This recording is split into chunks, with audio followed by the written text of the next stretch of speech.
So Ninja Gaiden 4 came out very recently, and for the fans of the Ninja Gaiden series, I am really hoping that this is what they are looking for, because I cannot find a better way to spiritually stay true to the mechanics while still evolving in some meaningful way. For the casuals who are just playing this, or for the casuals who have just played some action games and are looking to hop in, know that this takes the best from the series, and it does a very good job of eliminating the fat that kind of used to bog down and really cripple Ninja Gaiden. So let's get into it. Hi, my name is Josh. You are watching Jobless Josh, also known as Just Josh. We do not use AI here. We got no advertisements and we got no fancy editing. What you see is what you get. So we're going to start off with some of the issues that I have with the overall Gaiden games, specifically how this game improves them, and the first one being that the camera angles and how it interacts with the player. I frankly thought this did a very good job of accomplishing the main thing any in-game camera should, and that is don't be annoying. The only time that I found it annoying was when you locked onto an enemy, which you do by pressing Q, and then you can change which enemy you're locked onto by either using Tab or E, and I found that was the only slightly annoying part. Because if you were to give the camera like an auto lock, kind of like, I don't know, Dark Souls, you could simply battle more fluidly. And why that can be somewhat of a struggle is sometimes you are fighting air enemies and you would like to either A, fight the air enemies, or B, fight the ground enemies, and you are locked onto somebody else, and while you are falling down very quickly, you do not always have the time to press E or Tab. But regardless, I thought this game also did a very good job of adding variety to the gameplay. In this footage you are seeing, I made it a mission not to use the Izunami drops, and I was not punished significantly hard. I also did not ultimate attack every single enemy that I came across, and I love how you can still afford things in this game. If you are not a Ninja Gaiden fan, all of that may sound foreign to you. Basically what that means is that it has made the game accessible without removing any of the skill gap. I.e., when you looked up any high-level gameplay of the previous games, they are often following the same loop. Throw shurikens, Izunami drop, and then hold the ultimate button to maximize point efficiency. In this game, it is very fun to use different combos and skills. Not only do they flow a lot better, and they feel like they were there to maximize player fun instead of making them difficult by nature, but now the difficulty comes out by player expression, and that expression of skill and trying to maximize the damage output. What I'm kind of trying to say is, I don't feel like I am on a script anymore. I feel like there are many valid options that are made and intended to be used by the game, and not just there for fluff. It also feels worthwhile to use said skills instead of just knowing one optimal combo that can carry you through the entire game. What cannot carry you through this game is the story. Jesus, it is bland, it is stiff. And the stuff that I talked about earlier about improving, I cannot really say that in terms of the story. But let's be clear. So far, it's still better than 2's story, and I actually kind of enjoyed the story for 3, but that's okay. Nobody has ever said, oh, you need to play Ninja Gaiden for the story. No, it's the action, so let's continue on that. Just know that you can probably skip the cutscenes and be okay. One other piece of variety that I love is when you hold down control, you get a new set of moves that can combo into each other and mix into your normal attacks. This is the Raven stance, and it adds my favorite part of the game. If you ever see me extend my blade into like a blood blade, kind of like from Bloodborne, that is what I am doing. And once again, you just hold control and attack like normal, and you can mix these combos in to your normal combos, and when there are enemies that are too strong for your said normal combos, this is what you use. This is my favorite part of the game, and it adds a new dynamic to gameplay. Now typically when game reviewers say dynamic, they mean you just have a couple more buttons to press.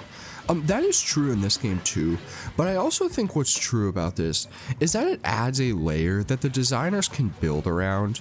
So it also impacts another strength of the game, meaning that enemies now have the ability to counter certain things and have strengths and weaknesses.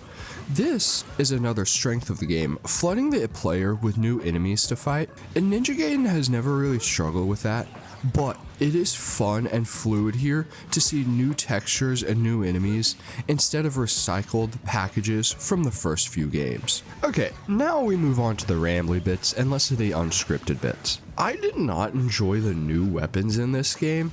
You can see I didn't use footage too much from the later game. I always like to use stuff that's not going to spoil the player, because sometimes that happens to me and I get frustrated. And also with the way I record stuff, I typically play through the game once, then I go back and re-record while I'm writing down all my ideas, and that kind of allows me to sparse my thoughts together, alt-tab pretty frequently, and still know the fundamentals of the game. With that all being said, the basic starter weapon of this game is my favorite by far and away. Normally in other Gaiden games, those are the weakest points. Normally by the time you get to chapter 10 or 20 or whatever the fuck, you have like an ultimate weapon that you want to use. I remember the scythe in Ninja Gaiden 2, or even the magical katanas that you get towards the very end. That doesn't really happen in this one.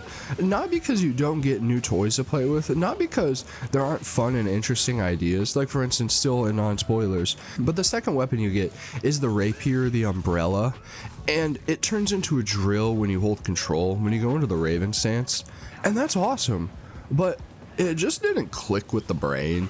There's something about the first two pairs of katanas that just clicked with the brain, and so I'm very happy to report that I was content just using those the entire time. I also really liked how they sparsed out the two different currency upgrades.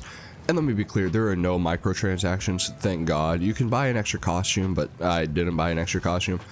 My point is, it used to be in the Ninja Gaiden games, when you held down the ultimate attack button and you would chop up an enemy, when you would hold down the ultimate attack button, you would get a certain amount of points. That little red orb that drops out of the enemies didn't always used to be red. And let me tell you, back in my day, that was only one currency. And so you would be responsible for like buying health pots and weapon upgrades with the same currency.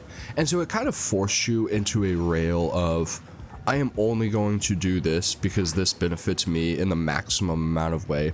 And here it feels like they and in this game they really wanted to make sure that you had options, and I loved that. As I said earlier, this is my playthrough without the Izunami drop, and so many people I feel like use that as a crutch that when I did this playthrough it was much more gratifying to try different things, to go for it.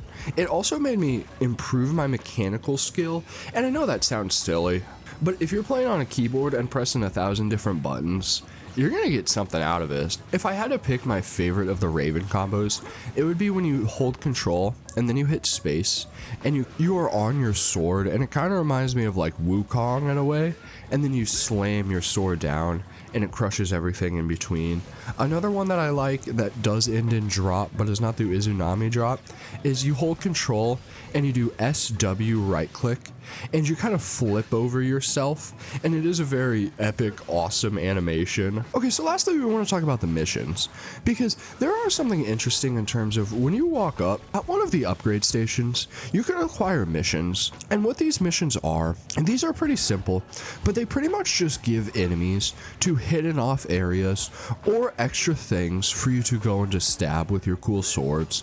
And I think that's cool, but I also think it just adds a lot of replayability, as well as having incentive for the player to explore and to try to maximize the environment. So you kind of have this interesting thing where at the end of the level you're graded on time, but you also want to maximize how many quests and stuff you did to make sure you get the ninja coins. So it adds a really fun and interesting dichotomy of wanting to explore the levels while still wanting to be a ninja and move at very quick pace. And to wrap it all up, I think ultimately that's what this game does a very good job of. I remember like the Batman Arkham games, they really make you feel like Batman. And while that is true, there is absolutely no reason that marketing buzzword cannot apply to other things. For instance, this doesn't really make you feel like an actual ninja from the Japanese Shoto period, but it does deliver on the Ninja Gaiden power fantasy, and in this world of remakes shitting the bed over and over and over again and never delivering the players with what they want. I am happy to report that Ninja Gaiden is good. It is solid, it is fun, it is fluid, there is no bullshit, there are no silly microtransactions, there is no hate for the player, they don't look down on the player. There's a lot to love here, and I believe I will be continuing to play Gaiden on and off for the foreseeable future. It'll end up in like the Liza P category for me, where it's the Sunday night and I don't know what I want to play, and I'm just like, you know what? Let's play some Ninja Gaiden. So that was my thoughts on Ninja Gaiden. Did you like him? Did you not like him? Let me know what you thought about it all below. If you do have something to add, I would love to hear it. I am looking to make this my full-time job and get money, but I'm not even looking to get like popular. I would love just to create a very healthy, habitable community. That's kind of my dream. Beyond that, I don't really have anything else going on. Outer Worlds should be next, and then after that is Tavern Keeper. Besides that, I want you to remember that you are the best, and that you can also like and subscribe this video for being the best. Thank you, have a good one, and see ya.